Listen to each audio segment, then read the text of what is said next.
Welcome everyone to this episode of the AskJasonGelios I'm Jason Gelios, Michigan Realtor, and I appreciate you tuning in to this episode. A lot of times with this episode and in my career, I get asked a lot of questions from home buyers, home sellers, and even homeowners looking for just tips, right, on things.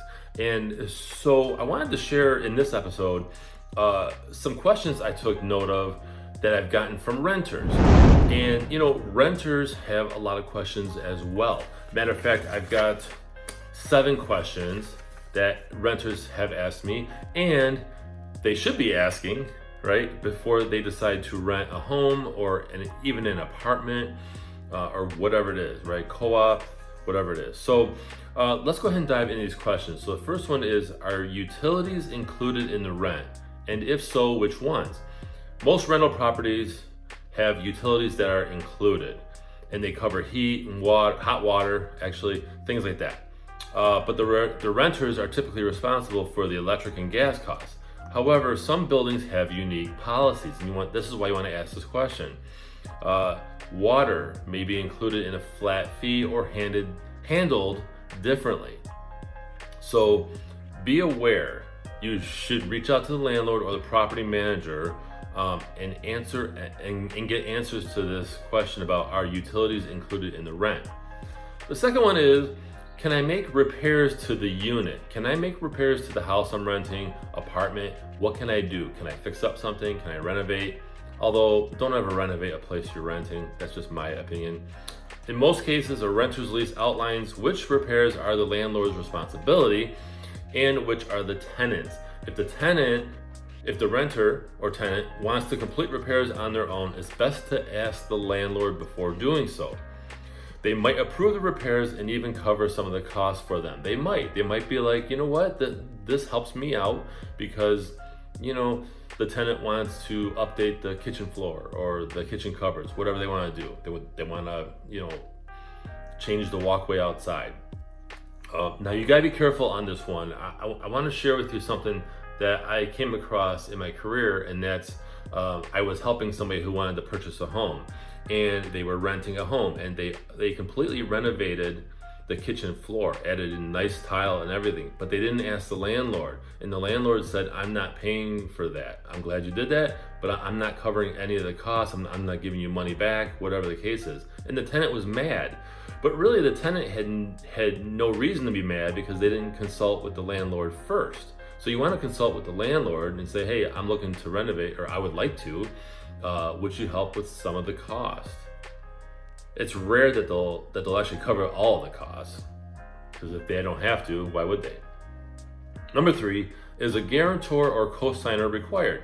So last thing a landlord or property manager wants to deal with is a tenant who won't or can't pay rent. That's their biggest dread or fear. So to protect themselves, a landlord may require a lease guarantor in various situations. Typically when a tenant poses a higher financial risk or doesn't meet certain eligibility criteria. Common scenarios would include, insufficient income, poor credit, limited or no rental history, or if someone is a first-time renter, a landlord may want someone to actually co-sign on the lease to make them feel more comfortable and bring that risk down. Number 4, what additional fees will I have to pay? Before renters sign their lease, they may want to know what additional fees they'll be responsible for. Fees can vary depending on the terms outlined in the lease agreement and local rental regulations. Some of these fees include a security deposit, a rental application fee, a pet fee if you have pets, maintenance fees, parking fees, and lease renewal fees. So you want to make sure that you are actually asking about whether or not there are additional fees, right? That was the question. What additional fees will I have to pay? Number 5, how long has this apartment been on the market?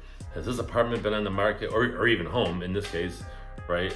I talk more about renting homes, but this could apply to apartment. So a safe and cautious renter will be curious about how long an apartment or home has been on the market, because it might seem too good to be true, or like there's something wrong with it.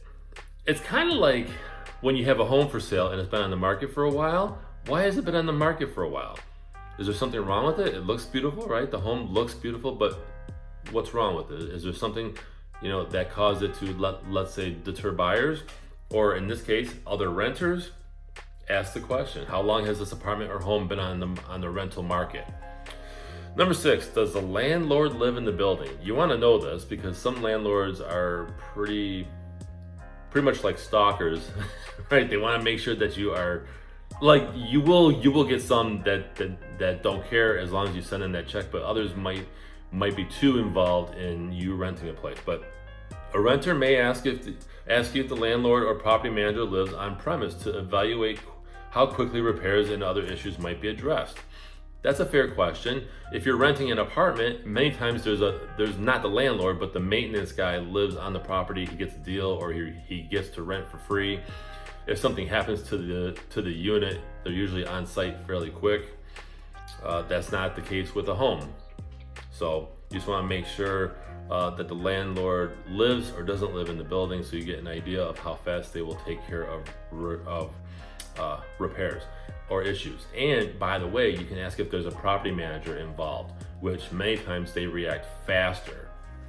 Number 7, is the building rent controlled or stabilized? So over the past several years, rent prices have had significant hikes, with the average increase of 5.45% rent increase in last year, 2023. You're watching this as 2024. For renters working with a budget or renters who are planning to save for eventual home ownership, rent-controlled or stabilized buildings offer more peace of mind. I don't come across this often, but it's a great question. Serious renters who have long-term financial goals might prefer a stable pricing policy in place, and that they won't be surprised by rent increases. These are great questions that I've gotten from renters. I also researched a couple of them, like the last one, because I don't come across that often. But these are great questions that renters should be asking before renting a home or apartment or whatever. So I hope you found this episode valuable. Please share your thoughts in the comments below. Have you had to ask these questions as a renter? Have you rented a home or an apartment recently? Or are you currently renting a home? I hope these questions actually helped you out. And by the way, you can ask these questions before you renew your lease as well, if you haven't had a chance to ask these questions when you first signed up for your lease. So again, hope you found this episode valuable. I'm Jason Gelios, Michigan Realtor, and I appreciate you watching.